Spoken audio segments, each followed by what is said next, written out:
So we start with the spreadsheet that we have with the inventory counts and I've got something it's called LibreOffice. It's like Excel, same idea. So we've got the item lookup code, the description, and the inventory count. Now a couple of things that you should notice here is that I left the header in. Item lookup code, description, inventory count is in row 1. Second thing I want you to notice is that on row 3 I purposely added a 2 at the end of this to screw it up, just so you guys could see what that looks like. And then in the so first column 1 is item lookup code, second column is description, third column is inventory count. So now when I save this, I'm going to go to Save As, and Excel is the same way. I want to choose a type of CSV. Okay, and then I'll save the file, and I already had created it, so it asked me if I want to replace it. So now I have a CSV file. So here's what that's going to look like. And if I open this up with Notepad, this is what it is. It's just a comma separated file is what it's called. That's what we want. Alright, so now I'm going to go into Store Operations Manager. And we'll log in. And then we'll go to Inventory and Physical Inventory. When you open this up, you should see one entry in here, probably called Initial Inventory. Actually, for the warehouse you may or may not, I can't remember. Anyway, these initial entries are from me when I did the first import, which is the same basic thing that we're doing right now.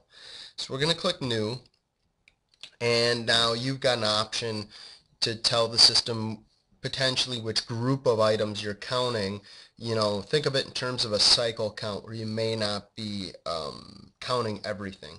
For the case of this import, we're going to leave it at all items. So we'll just say OK.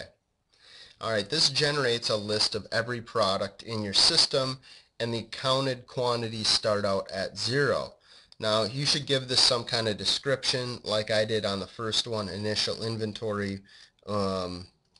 You know, whatever you want to call it, kind of describing what this event is, and then save it.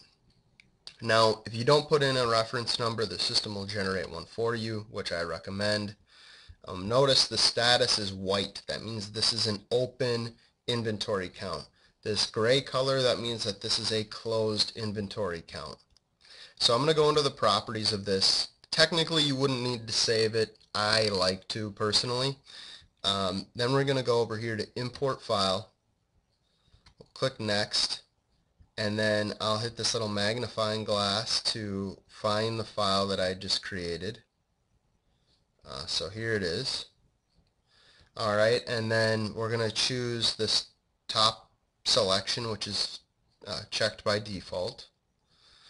And now for the field positions. If you remember, position 1 was item lookup code, and actually position 3 was quantity. And I'm going to make this position 6. We don't have count date, so I'm just pushing this off to the right. So this represents the columns in the report, and the initial selections are going to be based off of the last time this was done. So when I did the initial import, you know, I would have selected different field positions and it would remember those settings.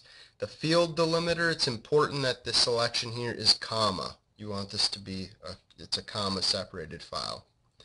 Now we could say start import at you know, line 2, for example, to skip that first column, but I'm going to leave it at 0 just so you can see what that looks like.